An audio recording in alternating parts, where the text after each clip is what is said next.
Ooh, I'm feeling it, feeling it. You know what I think we're gonna do today, guys? Today is gonna be the first video of our learning series, which is gonna be interesting.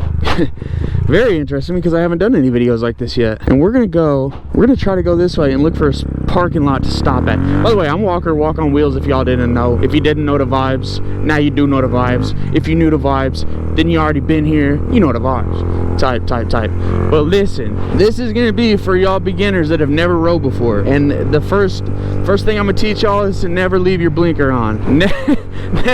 Never leave your blinker on, all right? Don't listen to what I say, don't do what I do. You know what I'm saying? Because I'm not exactly the saint of the motorcycle world. I mean, clearly, right? Clearly, I'm not the best. We're gonna find a little area to stop at. Don't know where that's gonna be.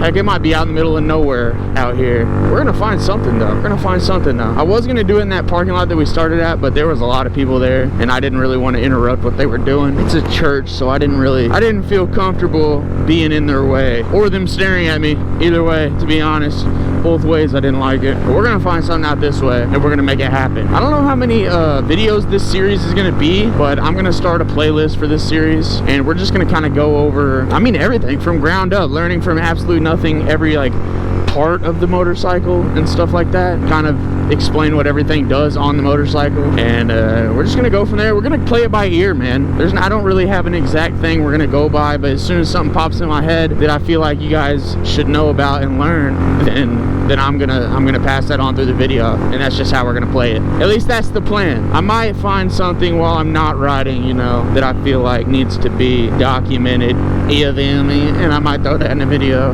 By the way, I hate this road. They got random bumps everywhere. It's almost like speed bumps. I know that sounds dumb on a main road. This isn't a main road, but on a road it sounds dumb, right? By the way, this is beautiful. Look at these plants on the sides. What do they call these? Cattails or something like that? These are beautiful, bro. Beautiful. You are so beautiful. To me, my strap was in my touching my elbow, and I freaked out. I thought someone was crawling on me. I almost panicked. It's midday, 12 o'clock. You know, it's hot. It's hot out here. I'm not gonna lie. Pushing 90 degrees. But as long as we're moving, dude, it feels amazing. #1 tip for beginners: don't ride with one hand until you feel like you have full control over your bike. I mean, even if you do have full control over your bike, you should never do this. You should always cover your brakes. That's later on. We'll go more into depth about that later on. I know I don't set a very good example, but like I said, don't do what I do. Do what I say, because it's not, I know what's right, and I'm still struggling to learn what's right myself. So doing it's a lot easier than saying it, I guess, is what I'm trying to say. Hopefully there's a little area up here. I think there is. There's a road here. There's a little church parking lot. Should we go in there? Let's do it. Why not, right? I don't think there's anybody here. I mean, no way there's anybody here, right? Dude, this feels awesome. Whee! But yeah, we're gonna go in this corner right here because we can do whatever we want. Blinker still on, by the way. Okay, for all of you that are brand new riders, I'm gonna break this down completely. I'm gonna go around the bike, and I'm gonna kind of explain everything, all the parts and everything to you, because you might not know. If you've never been on a bike, you might not know. If you haven't done your MSF course or whatever, these might be things that you need to know. Don't mind the scuffed up stuff, you know, those parts don't usually look like that. Well, before we even get into the bike, actually, let me start with this. The first thing that you guys need to do before you even get on a bike is you need to get gear. You need to get proper gear. Helmet, without a doubt. Make sure your helmet fits snug. It doesn't need to be loose. Don't use a hand-me-down. You're playing with your life here, so make sure you have the right helmet. That is the #1 thing. Gloves, that is your second thing. You always need gloves. They're not expensive. Just buy some gloves. It might save your hands, because if you fall, the first thing that you're going to want to put down on the asphalt, believe it or not, is going to be your hands. So, and if you have the extra money, I don't have any on right now, and I'm ashamed, but it is a money thing, and I know it's pretty expensive. If you do have the money, you do need an armored shirt, and you need armored pants, without a doubt. That is your next when it comes to gear. After gear, your main thing is picking your bike, because most of you probably don't have a bike, and you're gonna have to buy a bike. If you're on a budget and you're just starting to see if you even like riding, I recommend getting something with 2 cylinders, unless you have experience riding.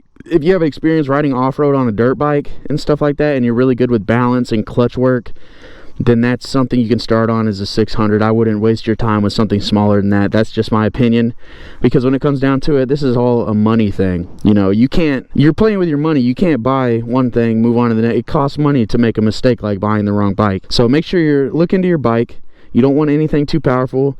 I recommend a Grom. If you've never rode anything and you've never done your MSF core, if the only thing you've rode is a bike, then the Honda Grom it's a bike with a motor. You know, it's the next best thing. It's cheap, very affordable if you get it online on a marketplace. Very affordable, very cheap. The next best thing, if you want to get used to a bigger size sport bike, if you're going to go ahead and take that step, is a Ninja 400 or R3, or, you know, something along those lines. MT-07. That's a bigger motorcycle, but I would consider it probably a very good starter motorcycle, just considering the way it's the seating position and stuff like that. It's going to be a lot more user friendly than a sport bike. That's that.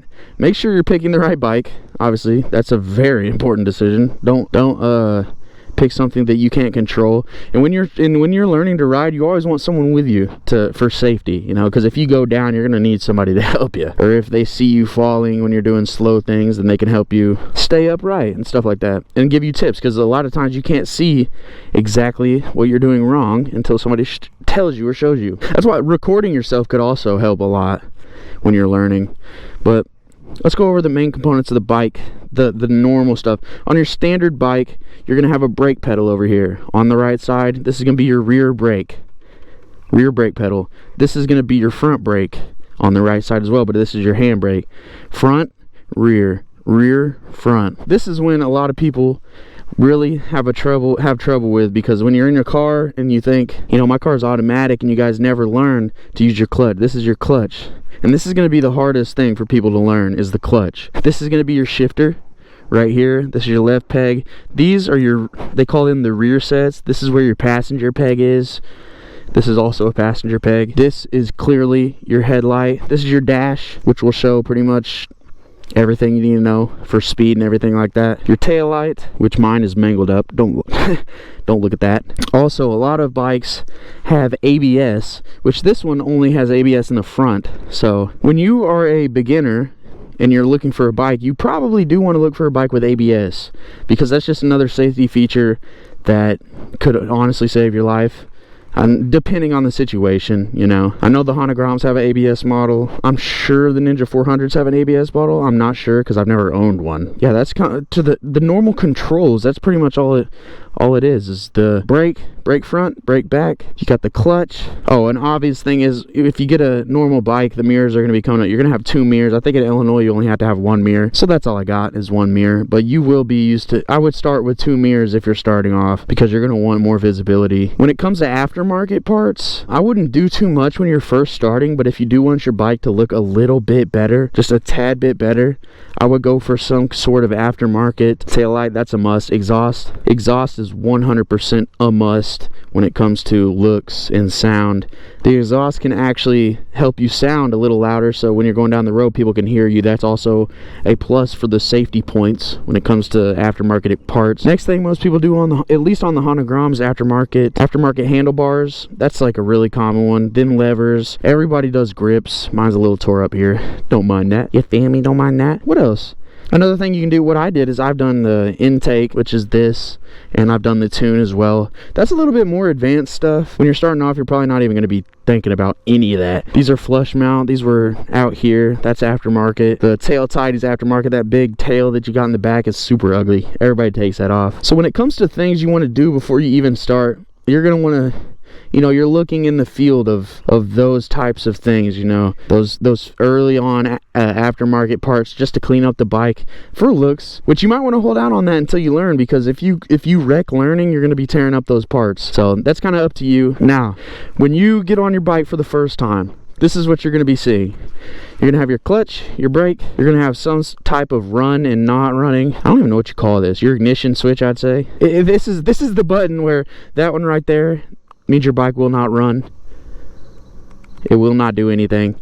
And when it's on, your bike will run. So if you never ever need to cut your engine, this is the button that you're looking for in an emergency. Or, I mean, if you're trying to cut it for anything really. Most of your typical motorcycles are going to have this sort of thing here. This is going to be like your car type of deal. You're not, when you're riding, you're not going to have any controls over here that you're going to be operating. This is just kind of be for your ignition for the most part, you know, when you're starting. But this over here is what you're gonna have to deal with when it comes to riding and signaling and stuff like that. You will not learn this until you actually get ready to go out on the road. Which is gonna, when you first start, it's gonna be really hard to juggle these controls because you're gonna be thinking about riding, and it's gonna be very hard to you know, that's an extra step to learn on top of already learning how to drive. I recommend getting a phone mount of some sort if you're going to travel anywhere, because PayPal notification, but you're going to want a phone mount because, and I'll tell you why, it's very good for a GPS. Now don't be on your phone going down the highway, obviously, but if you need it for a GPS, phone mount, 100% you need it when you're starting. When it comes to this thing here, let's get back to this. This is the up one, that's going to be your bright lights. The one down is your dim lights, and they don't actually come on unless the bike's on when it comes to this one. This is going to be your horn, this is your blinker, left, right, and you have to manually turn it off. So when you